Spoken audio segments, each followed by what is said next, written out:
I wanted to come to you guys and debunk some myths that people have with people with disabilities. So please don't click this channel off. Please stay and let's get into the video. If you that special somebody,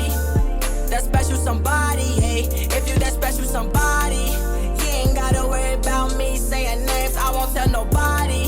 You ain't gotta worry about me playing games like it's Atari. One of the common myths that people, sorry, I couldn't remember all of it, and I know I could talk about this all day. I really don't need to take notes because this is something I go through, but I really didn't want to ramble on, and I tend to do that when I'm passionate. So I really want to keep this focused on the topic, so I just made a couple notes for myself. I think it's the most common misconception, and it's the one that ticks me off the most, I think, because I think it's the most false. That's that people with disabilities don't work, they're not productive members of society.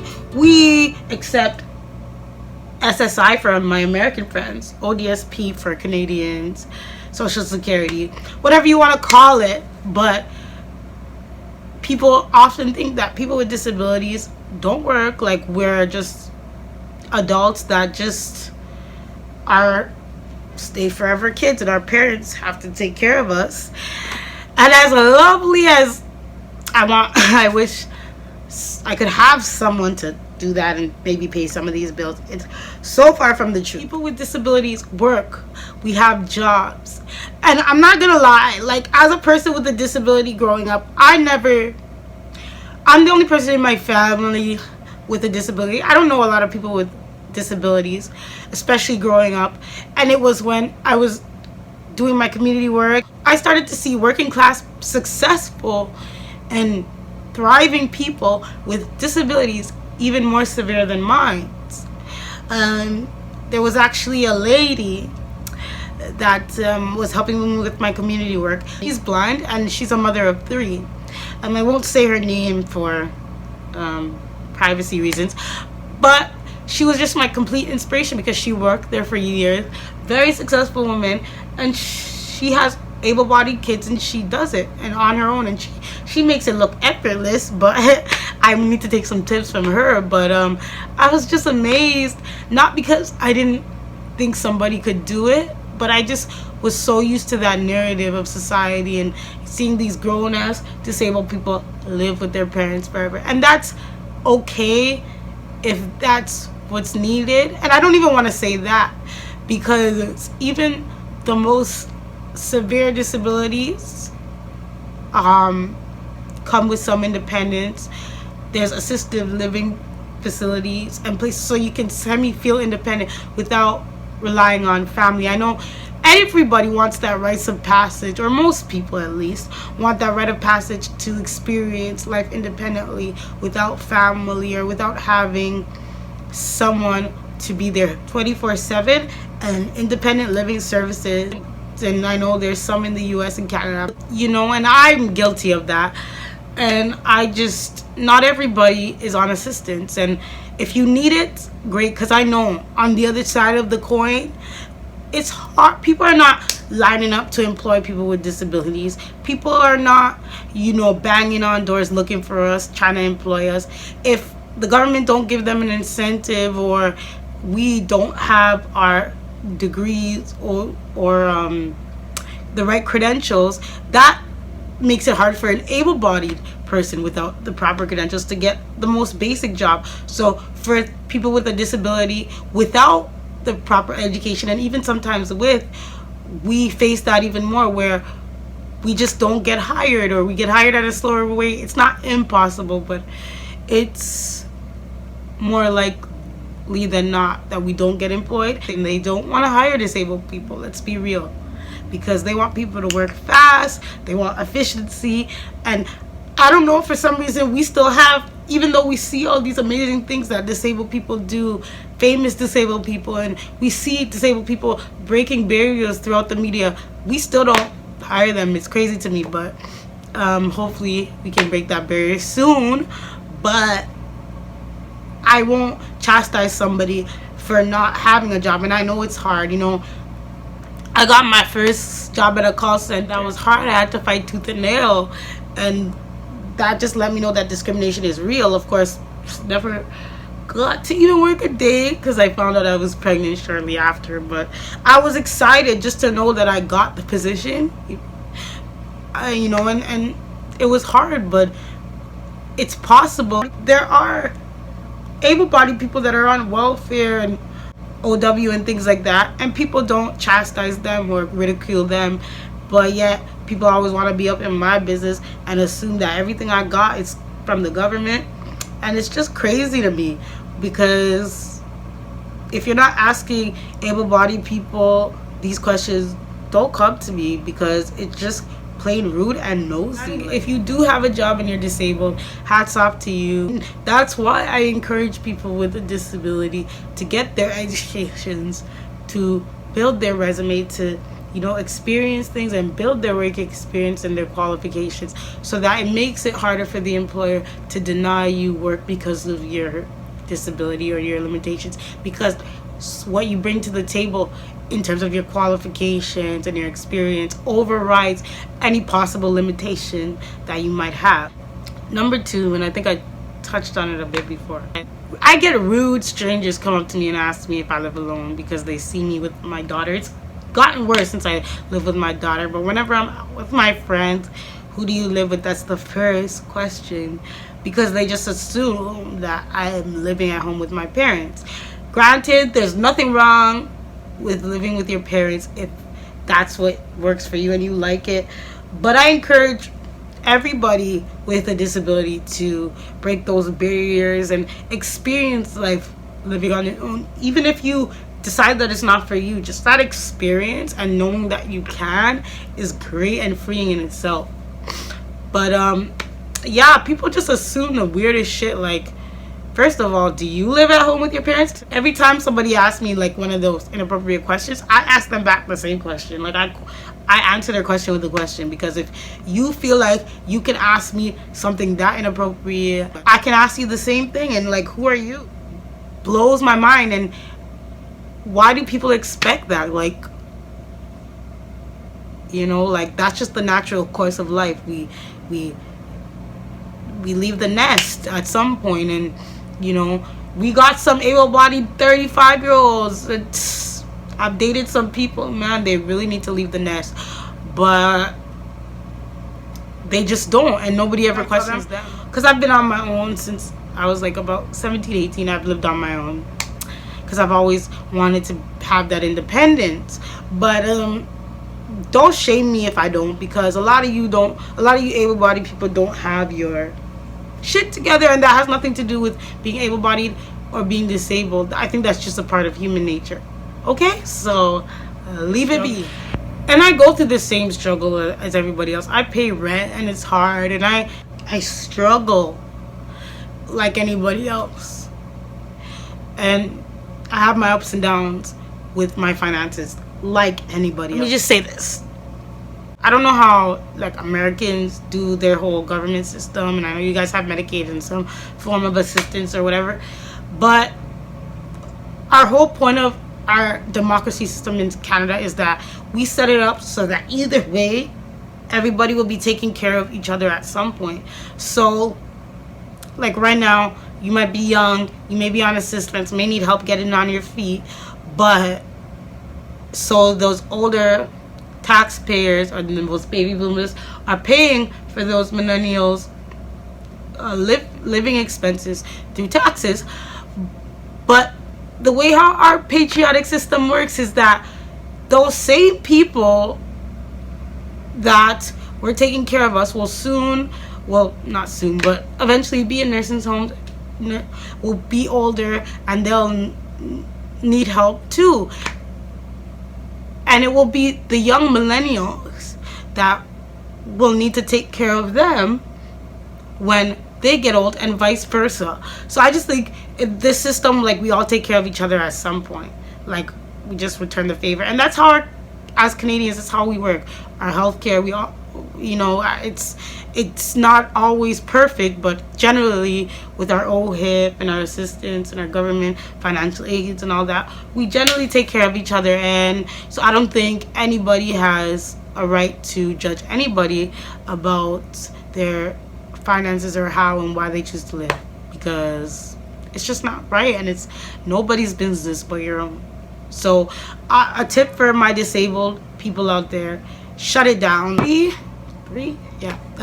Number three, three has to be the one that I'm constantly dealing with, and this one never gets easy. But people's assumptions about who you should date, like, you know, when you have girlfriends or whatever, people always hook you up. Like, I've had people, you know, you go on dates, you're young, you're trying to figure yourself out. My friends or whatever, or people I know, are always trying to get me to date someone who is disabled, or who they think might be a good match based on my limitations, which sounds to be something that someone would do with great intentions or whatever, and that sounds great in theory, but it just don't make no sense. Like, I've had people hook me up that had developmental delays and limited and severe limitations and things like that, and it's like, I don't have anything against that, but let me, because there's so many things going on in my head, because this just frustrates me. I have I have a physical disability, keyword physical. And so, like, when you hook me up with someone with a severe intellectual disability on the simple basis that we have a disability, but we're not even compatible. Like, disability is a broad spectrum and a broad range of things. So you're gonna tell me that I'm physically disabled and you're gonna hook me up with somebody with a severe intellectual delay? Like, what are we gonna have in common? What? Because I have a physical disability, but last time I checked, I'm unintelligent. I have a physical disability, but I'm pretty sharp up here. Like, since about elementary school and having like assessments, you know, when you're young and you're going through the school and you have a disability, and being in special ed classes, I haven't been in a special ed class since elementary. I went to a special needs school, and then one year they just said I was progressing so good and I just didn't need it anymore. So I went to a regular school with I had an aide to help me get to classes and do all that, but I was in regular classes. I was in academic English. I had regular classes. So if you're my friend and you know me, or you're someone close to me and you know me, how does that even make sense? How are we gonna vibe on a level that, you know, clicks? And I'm not saying I wouldn't date somebody with a developmental delay, or any type of disability really, but where is the logic in that? Where is the sense? Like, if the person's gonna have some delay, let it be mild, because up here, like, there's nothing, I'm not even remotely on the same level or at the same stage developmentally. So what could we possibly bond over? Where could that go? Like, my friends trying to help me up with people and don't make no damn sense. And it's like, no offense, but like, that's just how I felt. I dated somebody with autism before. I know there's a spectrum, and I want to be politically correct, so I'm choosing my words wisely, but I believe he was a high functioning, because, you know, we dated for a couple months and whatever, and it was fine. And, you know, and I haven't dated anybody with a physical disability, but that's not because I don't want to, or I think I'm better than, or I feel like I can't, or I feel like I shouldn't. But I just haven't met anybody with a disability that I like and I find attractive.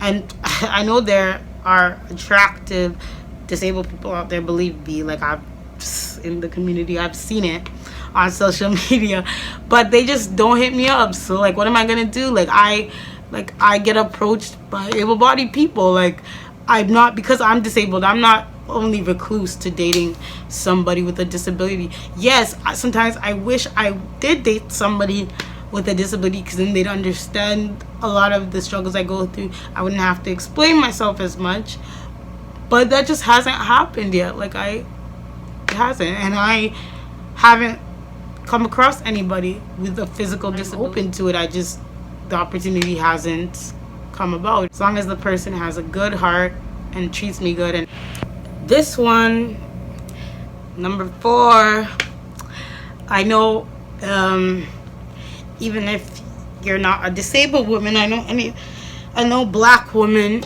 can relate to this one, and I get this all the time because of my skin. I just started recently getting this as I've been older and been approached more and been putting myself out there and doing more inclusive things. People say to me, "Oh, you're pretty for a disabled girl."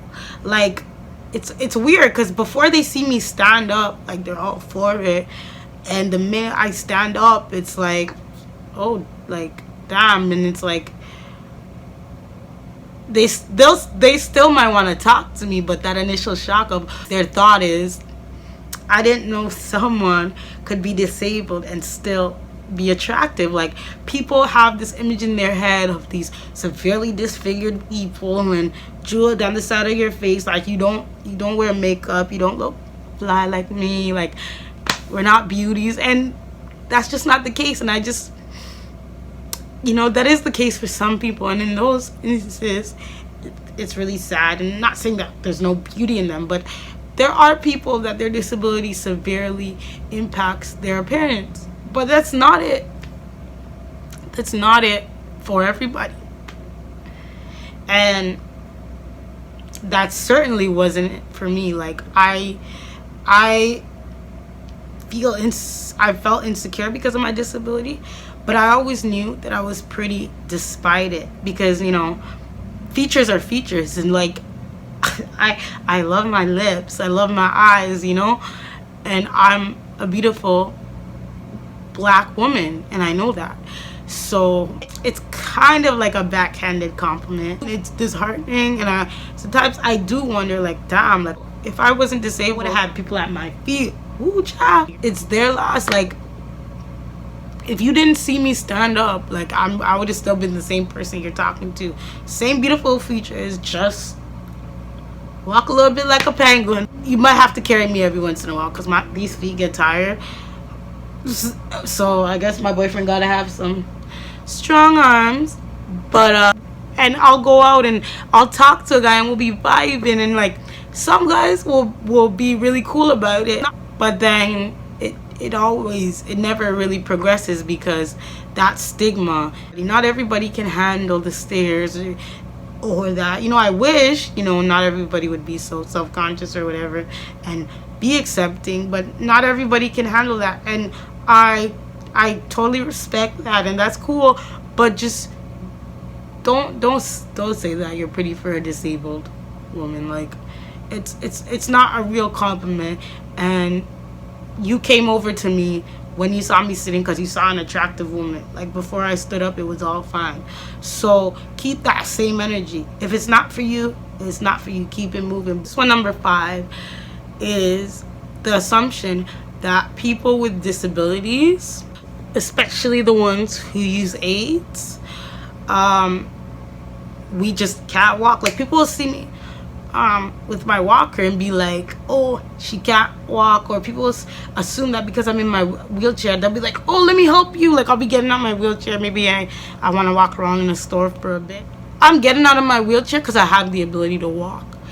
A wheelchair doesn't always mean paralyzed. I think people always make that jump. Oh, she must be a quadriplegic, she can't walk at all. No, but for me, especially because I have my daughter, it's a way of getting my daughter around. It's like a chariot. Okay, I gotta get this license together, but until then, I just roll everywhere, and it's easier because I can conserve energy. Like, no one wants to be tired 24/7, and that's how I feel with having CP. It takes me twice as much energy than it does the average person to do something so simple. So why not conserve my energy when I really need it, especially when I'm out in the community? Because when I'm around the house, I use no aids. I walk around. I penguin around, I should say. I get up on my chair, people gasp. Up until I had my daughter, I hadn't used the wheelchair for over 12 years, and it wasn't because I was embarrassed or shy or it wasn't because I cared about what people thought or because I never needed it. I think I needed a wheelchair a lot more than I used it. But a lot of people don't understand the effects of a wheelchair. Like, it tenses my muscles sitting in that one position for too long, and it stunts my ability to the ability to walk that I do have, because if I use it for an extended period of time, like, my muscles are my muscle strength declines severely because I'm not using it, because I'm relying on the chair, and that's just what I didn't want. I wanted to keep whatever ability to walk that I had. I wanted to retain it and keep it. But it was never a matter of I'm embarrassed, like, you know, that girl that can't walk or whatever, and they'll say that, and it's like, a walker doesn't make you walk, it supports you. Like, if you don't have the physical ability to hold yourself up and be able to walk, a walker does nothing for you, because that's exactly what it is, a walker. So people sometimes make that jump that, oh, I have a walking aid or a wheelchair, so I can't walk, and it's just not true on so many levels. Like, there's so many different adaptive equipment, and they help people with a variety of needs. And trust me, there's very few CP people that are completely immobile. A lot of them have ways of getting around, and that's not everyone, and that's not me. So I will debunk that myth until the day I die, because I'm living proof. Like, not everybody with a wheelchair can't walk. So no more assumptions, people, and just really think before you speak, and be mindful that not every disability is the same. If you don't ask, you'll never know. But making these assumptions, you really make an ass out of yourself. Like, share, subscribe, hit that notification bell below, right there. It's right there. Subscribe, it's free. And thank you for watching my video. Bye guys, see you later.